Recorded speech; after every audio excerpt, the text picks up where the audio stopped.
সূরা বাইয়িনার ৫ম নম্বর আয়াতটি বোঝার জন্য ৪র্থ নম্বর বস্তু আমাদেরকে জানতে হবে হুনাফা। এর অর্থ কি, এর ব্যাখ্যা কি? এ সম্পর্কে তাফসীরে জালালাইনের ভিতরে লেখা হয় যে মুস্তাকিমিনা আলা দীন ইব্রাহিম ওয়া দীন মুহাম্মাদিন সাল্লাল্লাহু আলাইহি ওয়াসাল্লাম ইযা জা। তিনি বলেন যে হুনাফা অর্থ হলো যে আল্লাহ তাআলা এই ইহুদি ও নাসারাদেরকে আদেশ করেছিলেন যে তোমরা দ্বীনে ইব্রাহিমের উপরে অচল থেকে, দ্বীনে ইব্রাহিমের উপরে অটুট থেকে আল্লাহর ইবাদত করবে, নামাজ কায়েম করবে, যাকাত দিবে।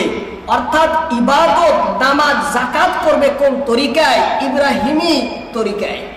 হযরত ইব্রাহিম আলাইহিস সালামের আনিত দ্বীন ও ধর্মের নীতি নিয়ম এবং তরিকা পন্থার মধ্যে থেকে তোমরা ইবাদত করবে, যাকাত দিবে, নামাজ পড়বে। এবং ওয়াদিনি মুহাম্মাদিন সাল্লাল্লাহু আলাইহি ওয়াসাল্লাম ইযা জা, যখন আসবে সর্বশেষে মুহাম্মদ রাসূলুল্লাহ সাল্লাল্লাহু আলাইহি সাল্লাম, তখন এই দ্বীনে মুহাম্মাদের উপরে অচল অটুট থেকে আল্লাহর ইবাদত করবে, যাকাত এবং নামাজ পড়বে। আদেশ করা হয়েছিল নবী যখন আসেনি, আসার পূর্বে আমল করবে ইব্রাহিমী তরিকায়, নবী জগতে আসার পরে আমল করবে দ্বীনে মুহাম্মাদীর তরিকায়। এই আদেশটি করা হয়েছিল তাদেরকে। এর অর্থ হলো হুনাফা, এর অর্থ হলো হুনাফা। আরেকটি অর্থ করা হয়েছে যে আগের সমস্ত ধর্ম, সমস্ত ভণ্ড ভ্রষ্ট মতবাদ এবং আকীদা বিশ্বাস থেকে নিজেকে পরিপূর্ণ পাক করে একনিষ্ঠভাবে খালিস অন্তরে, নির্ভেজাল অন্তরে, হুনাফা মানে নির্ভেজাল অন্তরে আল্লাহর ইবাদত করবে, যেখানে কাউকেও আল্লাহর সাথে শরীক করবে না, আল্লাহর সাথে অংশী সাব্যস্ত করবে না, আল্লাহর সাথে অংশীবাদিতায় লিপ্ত হবে না। এটা হলো হুনাফার অর্থ। এটা হুনাফার অর্থ। আল্লাহ তাআলা এই আয়াতের ভিতরে বলেন যে হে ইহুদিগণ, তোমরা বাহানা করতে পারবে না, ছলনা করতে পারবে না কি যে এই মুহাম্মাদের দ্বীনের ভিতরে সেই কথা নেই যেই কথা পূর্বে ছিল। অর্থাৎ দ্বীনে মুহাম্মাদী আর আমাদের দ্বীন মধ্যে কোনো মিল নেই। হ্যাঁ, কোনো এর মধ্যে কি নেই? একতা নেই, এর মধ্যে কোনো মিল নেই, বৈপরীত্য রয়েছে। আল্লাহ বলছেন না, শাখাগত বৈপরীত্য ভিন্ন কথা, মৌলিক বিধানে কোনো বৈপরীত্য নেই, একদম এক। ওই ধর্মে যা ছিল মৌলিক দিক দিয়ে হুবহু এই ধর্মে তাই রয়েছে, এই ধর্মে তাই রয়েছে। এই জন্য নবীকে, কোরআনকে অস্বীকার করার কোনো সুযোগ নেই। কিন্তু যখন আমাদের নবী মুহাম্মদুর রাসূলুল্লাহ সাল্লাল্লাহু আলাইহি ওয়াসাল্লাম জগতে আসলেন, আসার পর সেই সত্য নিয়ে আসলেন, দুই দল হয়ে গেল। এক দল নবীকে মেনে নিলেন, কোরআনকে মেনে নিলেন, কোরআনের প্রতি নবীর বলা তরিকা ও মতে নিজেদেরকে পরিচালনা করা শুরু করলেন। অপর দল তা না করে নবীর বিরোধিতায় লিপ্ত হয়ে গেলেন। তাই হলেন না? যারা আল্লাহর নবীর চিরসত্য ধর্ম, নবীর আনিত পবিত্র দ্বীনকে মানেনি, আল্লাহ তাআলা তাদের ভয়াবহ পরিণাম ঘোষণা করে আল্লাহ তাআলা বলেন তার পরের আয়াতের ভিতরে, ইন্নাল্লাযীনা কাফারু মিন আহলিল কিতাবি ওয়াল মুশরিকিন ফি নারি জাহান্নাম খালিদিনা ফিহা উলাইকা হুম শাররুল বারিয়াহ। আহলে কিতাব ও মুশরিকদের মধ্যে যারা কাফির, তারা জাহান্নামের আগুনে স্থায়ীভাবে থাকবে। উলাইকা হুম শাররুল বারিয়াহ, তারাই সৃষ্টিকুলের অধম, তারাই সৃষ্টিকুলের মধ্য নীচ। ইন্নাল্লাযীনা, ইন্না অবশ্যই নিশ্চয়, আল্লাযীনা ওই সমস্ত লোক যারা কাফারু অস্বীকার করেছে, অবিশ্বাস করেছে, কুফরি করেছে, মিন অর্থাৎ আহলিল কিতাব, আহলে কিতাব ওয়াল মুশরিকিন এবং মুশরিকরা, ফি নারি জাহান্নামা, জাহান্নামের আগুনের ভিতরে, খালিদিনা ফিহা, চিরকালের জন্য থাকবে, চিরকালের জন্য থাকবে। উলাইকা হুম শাররুল বারিয়া, এরাই সৃষ্টিকুলের মধ্যে সবচেয়ে নিকৃষ্ট অধম, সবচেয়ে নিকৃষ্ট অধম। কে বলছেন? আল্লাহ তাআলা বলেন, দেখো সত্য ও সঠিক দিন নিয়ে সর্বশ্রেষ্ঠ রাসূল সাল্লাল্লাহু আলাইহি সাল্লাম জগতে আগমন করার পরেও গোটা বিশ্বের ভিতরে হেদায়েতের উজ্জ্বল রশ্মি প্রতিফলনের পরেও এই ইহুদিরা, এই কাফেররা নবীকে নাম মানে অস্বীকার করে বিরোধিতা কি হলো? লিপ্ত হলো। লিপ্ত হওয়ার জন্য, অস্বীকার করার জন্য তাদের পরিণাম কি জানো? ফি নারি জাহান্নাম খালিদিনা ফিহা, তারা বসবাস করবে জাহান্নামে চিরকালের জন্য। তারা বসবাস করবে জাহান্নামে চিরকালের জন্য। আর ওই সমস্ত মানুষ, ওই সমস্ত লোক যারা সত্য দিন আসার পরেও, হক আসার পরেও, চিরন্তন সত্য আসার পরেও যারা মেনে নেয়নি, যারা অস্বীকার করেছে, ইসলাম যারা গ্রহণ করেনি, তারা কারা? তারা কেমন? তাদের স্তর, মান, সম্মান বা তাদের স্তর কেমন জানো? আল্লাহ বলছেন উলাইকা হুম শাররুল বারিয়া, গোটা সৃষ্টিকুলের ভিতরে, সমগ্র মাখলুকাতের মধ্যে, সমস্ত আল্লাহর সৃষ্টিজীবের ভিতরে তারাই সব থেকে অধম, তারাই সব থেকে নিকৃষ্ট, তারাই সব থেকে ঘৃণিত। কে বলছে? আল্লাহ তাআলা। আমরা বলি যে মানুষ আশরাফুল কি মখলুকাত। শুধু মানুষ না, মানুষের ভিতরে যারা ইমানদার, যারা আমলওয়ালা, তারা আশরাফুল মখলুকাত। তারা কি আশরাফুল মখলুকাত। কারণ আল্লাহ এখানে কি বলছে? শাররুল বারিয়া, যারা ঈমান আনে না, নেক কর্ম যারা করে না, নবীর দ্বীনে যারা চলে না, নবীর তরিকায় যারা আমল করে না, তাদেরকে বলছে উলাইকা হুম শাররুল বারিয়া, তারাই জগতের ভিতরে সব থেকে নিকৃষ্ট, সৃষ্টিকুলের ভিতরে তারাই সব থেকে নীচ, হিচ, অধম। তারাই অধম। এ কথাই আল্লাহ তাআলা অন্য সূরা আরাফের ভিতরে বলেন। এই এদের ব্যাপারে সূরা আরাফে আল্লাহ তাআলা বলেন ওয়ালাকাদ যারানা লি জাহান্নামা কাসীরাম মিনাল জিন্নি ওয়াল ইনস। আল্লাহ বলেন অবশ্যই আমি সৃষ্টি করেছি জাহান্নামের জন্য বহু জিন ও বহু মানুষ। কে বলছেন? আল্লাহ বলেন এই যে জাহান্নাম দোজখ রয়েছে, এই দোজখের খোরাকের জন্য, দেওয়ার জন্য এই দোজখের ভিতরে আসবে অনেক জিন, অনেক মানুষ। অনেক জিন, অনেক মানুষ আসবে। তারা কারা আসবে জানো? তাদের বৈশিষ্ট্য কি? তারা কোন শ্রেণীর লোক? আল্লাহ বলেন লাহুম কুলুব, যাদের অন্তর রয়েছে, লা ইয়াফকাহুনা বিহা, কিন্তু তারা সে অন্তর দিয়ে বুঝে না। কিন্তু তারা সে অন্তর দিয়ে বুঝে না। ওয়ালাহুম আয়ুন, তাদের চোখ রয়েছে, লা ইউবসিরুনা বিহা, কিন্তু তারা সেই চোখ দিয়ে দেখে না। দেখে না মানে সত্য গ্রহণ করে না, সত্য দেখে না।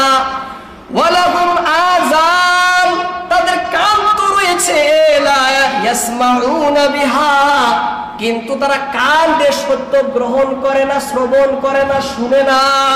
আল্লাহ বলেন উলাইকা কাল আনাম, এরাই হলো জন্তুর মতো, এরাই হলো চতুষ্পদ জানোয়ারের ন্যায় এরাই। বালহুম আযাল, বরং তা অপেক্ষা, তা থেকে বেশি অধিক বিভ্রান্ত, পথভ্রষ্ট, নিকৃষ্ট। কি বলেন? আল্লাহ বলেন উলাইকা কাল আনাম, এরাই হলো চতুষ্পদ এবং জানোয়ারের মতো এরাই। দিল আছে বুঝে না, চোখ আছে দিন সত্য শুনে না, দেখে না, কান আছে সত্য শুনে না।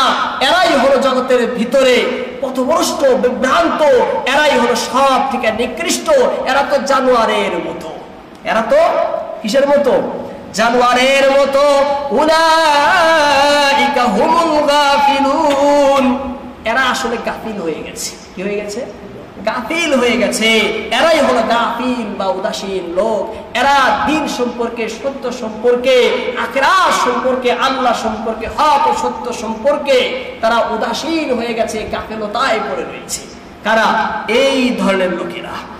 আল্লাহ তাআলা এদের ব্যাপারে আরো বলেন যে এরা যখন জাহান্নামে যাবে, কোথায়? জাহান্নামে যখন যাবে, জাহান্নামে যাওয়ার পরে যখন জাহান্নামে তাদের চেহারাগুলো আগুনের ভিতরে পোড়ানো হবে, উপর করে দেওয়া হবে, তখন তারা বলবে ইয়া লাইতানা, হায় আফসোস, হায় হায় আফসোস, আতা'না আল্লাহ ওয়া আতা'না রাসূলা, হায় আমরা আল্লাহর কথা, আল্লাহ রাসূলের কথা শুনি নাই, আল্লাহ রাসূলের অনুসরণ করি নাই। যদি আমরা আল্লাহ রাসূলের অনুকরণ আনুগত্য করতাম, তাহলে তো আজ আমাদেরকে জাহান্নামে আসতে হয় না। হায় হায় আফসোস, তারা অনুতপ্ত করবে এবং তাদেরকে তারা এটাও বলবে, অন্যায়তে বলে ইয়া লাইতানি, ইয়া লাইতানি আত্তাখাযতু মা'আর রাসূল, আমরা নবীর তরিকার মতো চলতাম, যদি আমরা নবীর আদর্শে আদর্শবান হয়ে যেতাম, যদি আমরা নবীর বলা পথে নিজেকে পরিচালনা করতাম, তাহলে আজ আমাদের এই অবস্থা হয় না, আমাদের এই অবস্থা হয় না। অন্যায়তে বলে আল্লাহ তারা বলবে ইয়া লাইতানা নুরাদ্দু, ইয়া লাইতানা নুরাদ্দু, হায় হায় হায় আফসোস, আমাদেরকে যদি আবার পৃথিবীতে পাঠানো হতো, আমরা যদি আবার দুনিয়ায় ফিরে যেতে পারতাম, ওয়ালা নুকাযযিবু বিআয়াতি রাব্বিনা, ওয়ালা নুকাযযিবু বিআয়াতি রাব্বিনা, আমরা আল্লাহর বিধানকে, আল্লাহর আয়াতকে, আমাদের প্রতিপালকের বিধান হুকুম আহকামকে অবিশ্বাস করতাম না, অস্বীকার করতাম না, আমরা মিথ্যায়ন করতাম না। হে আল্লাহ, যদি আবার জগতে যেতে পারতাম, তারা বলবে ওয়ালানাকুনা মিনাল মুমিনিন, এবং আমরা ঈমানদার হয়ে যেতাম। কি হয়ে যেতাম? ঈমানদার হয়ে যেতাম। আর আমরা হয়ে তার, এবং আমরা জগতে যদি আবার আসতে পারতাম ঈমানদার পাক্কা মুমিন, আমরা কি হয়ে যেতাম। হায় হায় আফসোস, এখন আসবে ফিরে আর সুযোগ নেই। সেজন্য আল্লাহ আগেই বলে দিয়েছেন সবকিছু, যাতে বান্দা সতর্ক হয়, যাতে বান্দা কি হয়, তৈরি করে। কিন্তু তৈরি না করে সেই নবী, সেই রাসূল, সেই কোরআনের আল্লাহর ঐশিক গ্রন্থ, আল্লাহর আকাশী বিধিবিধানের তারা কি করে, বিরোধিতা করে, সেই জাহান্নামের হকদার হয়ে যায়। আর সেখানে থাকবে চিরকালের জন্য, চিরকালের জন্য সেখানে তা অবস্থান করবে। এখানে আপনারা সকলে একটি কথা মনে রাখবেন, যাদের ভিতরে সামান্যতম ঈমান রয়েছে, একদম জাররা বরাবর অবিভক্ত সংখ্যা, এতটুকু পরিমাণ, একদম যাকে আর ভাগ করা যায় না, অন্তরের এক কোণায় সামান্য ঈমান যা রয়েছে, সে চিরকালের জন্য জাহান্নামে থাকবে না, সে চিরকালের জন্য জাহান্নামে থাকবে না। কোনো না কোনো দিন সে জান্নাতে যাবেই কি যাবে, সে যাবেই কি যাবে।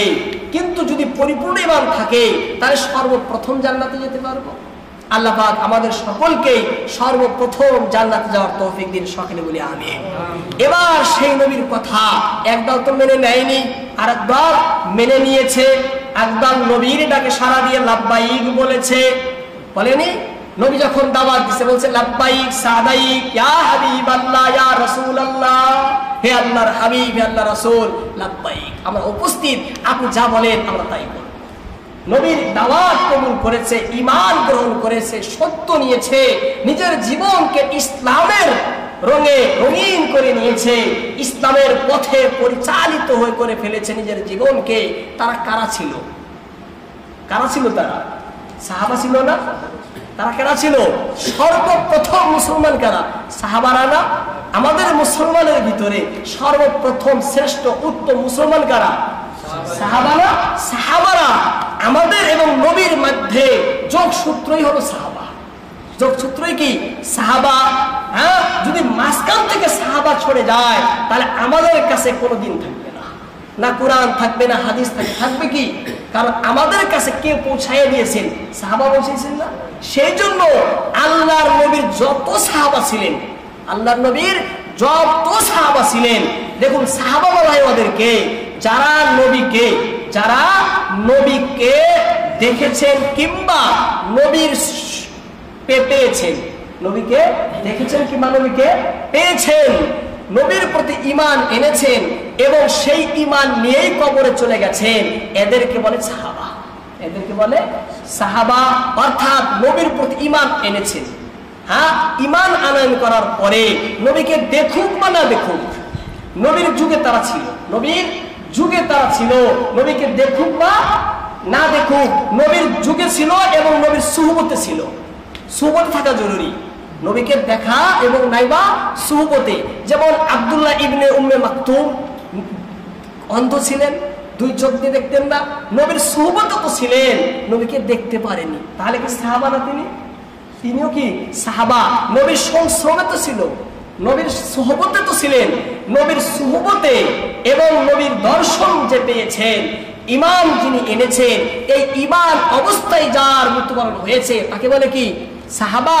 যে ঈমান নিয়ে কবরে যায়নি তাকে সাহাবাই বলা হয় না। নবীর যুগে ঈমান তো এনেছেন কিন্তু ঈমান নিয়ে কবরে যাননি, তাকে কি বলে না? সাহাবা বলে না। এবার যদি কেউ বলেন যে সাহাবা দুই প্রকারের, একটা ঈমানদার সাহাবা, মুনাফিক সাহাবা, নাউজুবিল্লাহ বলবেন না? আরে সাহাবা তো বলেই তাকে যে ঈমানের সহিত কবরে যায়, মুনাফিক আবার সাহাবা হয় কিভাবে? মুনাফিক আবার সাহাবা হয় কিভাবে? সেই জন্য সাহাবারা, আল্লাহর নবীর সমস্ত সাহাবা, তারা মাগফুর, আল্লাহর পক্ষ থেকে ক্ষমা প্রাপ্ত, আল্লাহ তাদেরকে মার্জনা করে দিয়েছেন। কোন সাহাবাই কবরে পাপ নিয়ে যাননি, কোন সাহাবাই কবরে পাপ নিয়ে যাননি। মরার আগে আগেই, জগৎ থেকে যাওয়ার আগে আগেই তারা আল্লাহর কাছে নিজের পাপ ক্ষমা করে নিয়েছে, ক্ষমা করে নিয়েছে। এই জন্যই তো এই আয়াতের সর্বপ্রথম মিস্তাক হলেন সাহাবা, তারপরে বাকি অন্যান্য মুমিন বান্দারা। আল্লাহ তাআলা বলেন ওই সমস্ত লোক যারা নবীর দাওয়াতে লাব্বাইক বলেছে, কবুল করেছে, তাদের কি পুরস্কার হতে পারে, তাদের কি প্রতিদান হতে পারে? আল্লাহ বলেন ইন্নাল্লাযীনা আমানু ওয়া আমিলুস সালিহাতি উলাইকা হুম খায়রুল বারিয়াহ।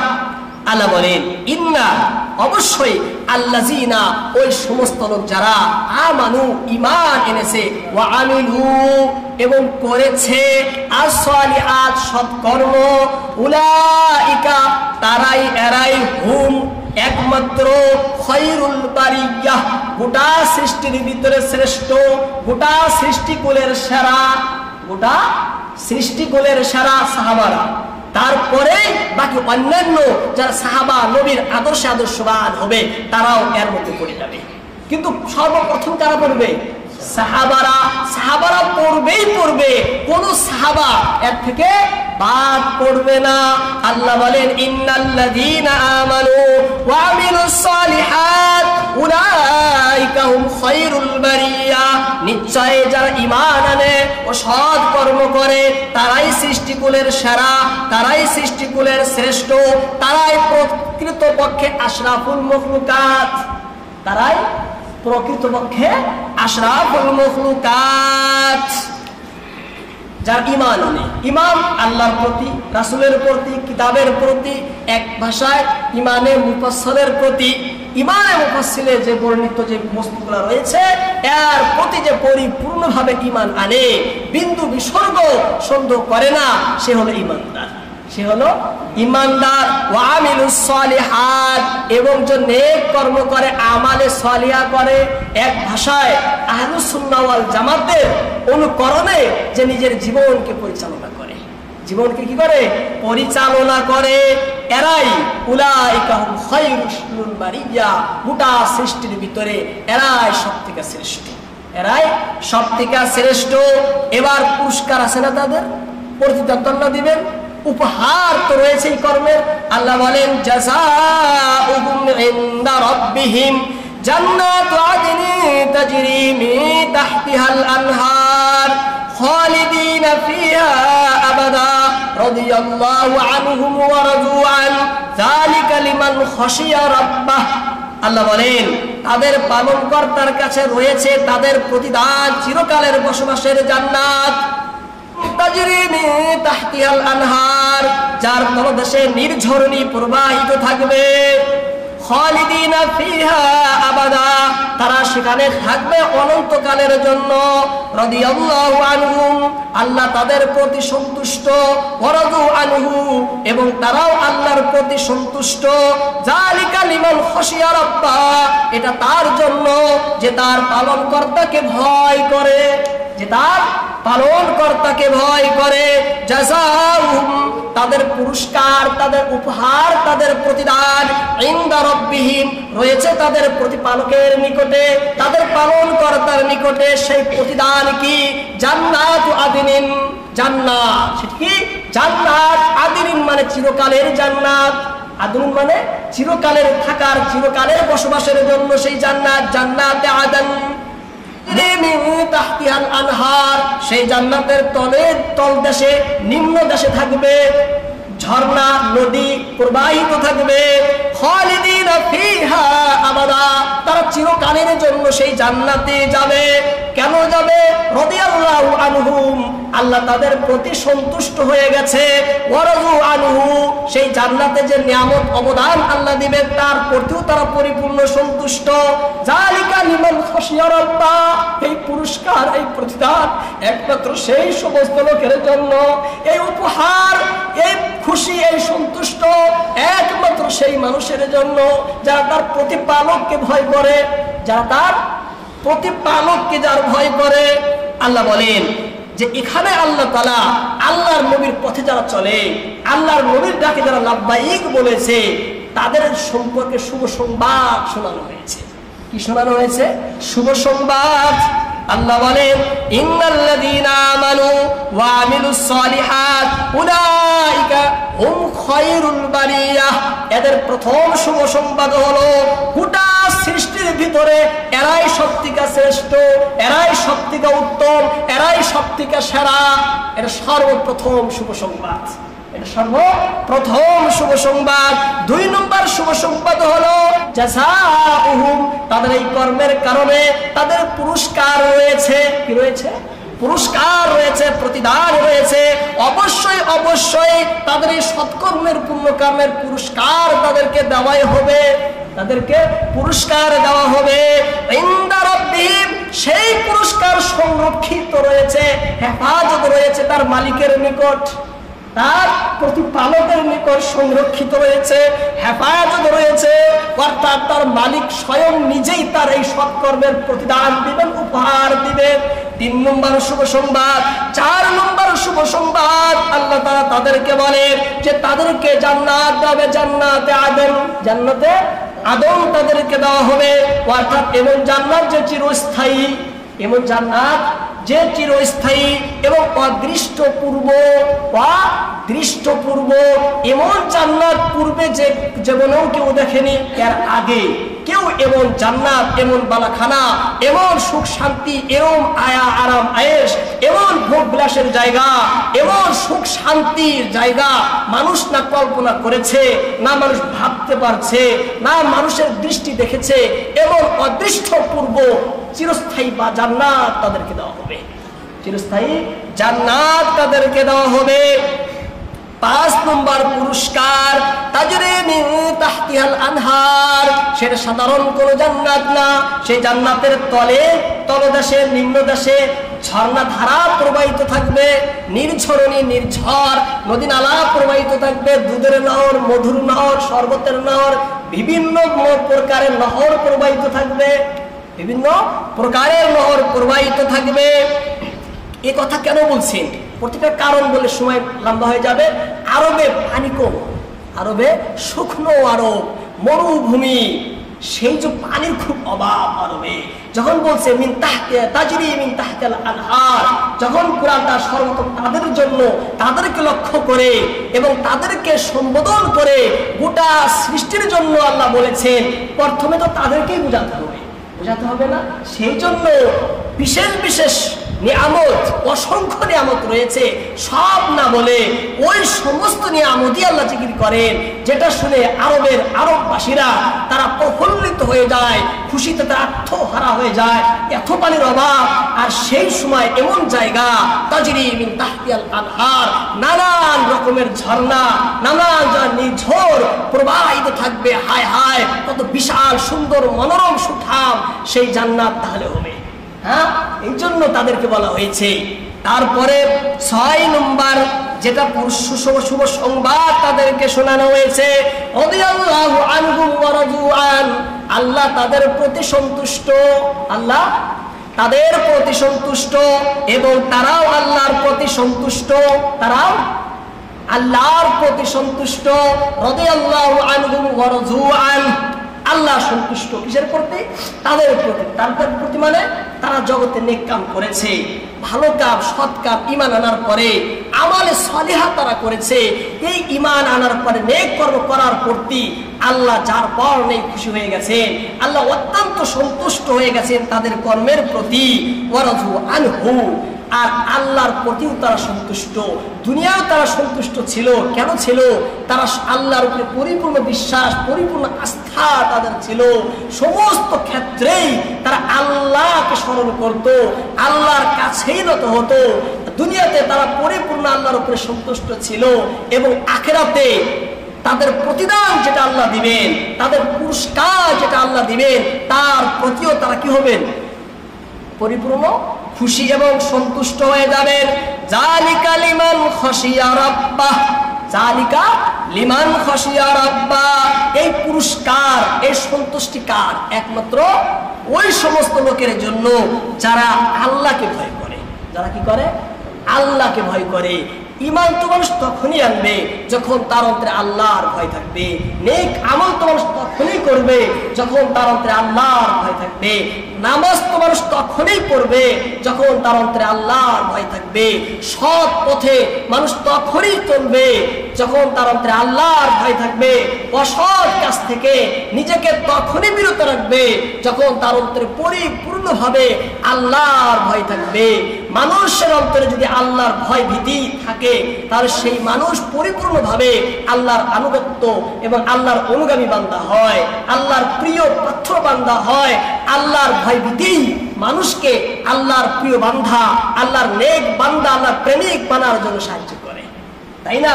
সেই জন্য আল্লাহ সর্বপ্রথম বলেন যে দেখো এই যে পুরস্কারের কথা বললাম, এই পুরস্কার তো তারাই পাবে।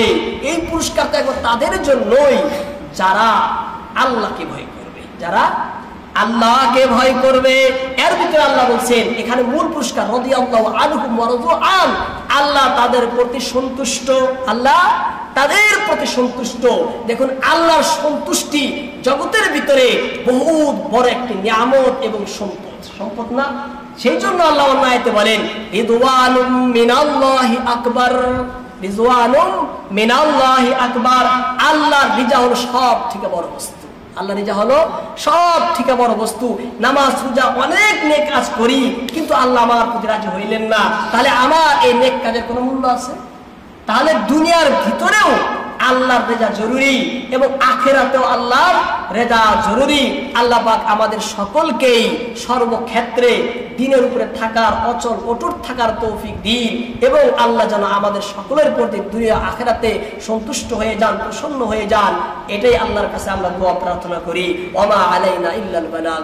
আসসালামু আলাইকুম ওয়া রাহমাতুল্লাহ।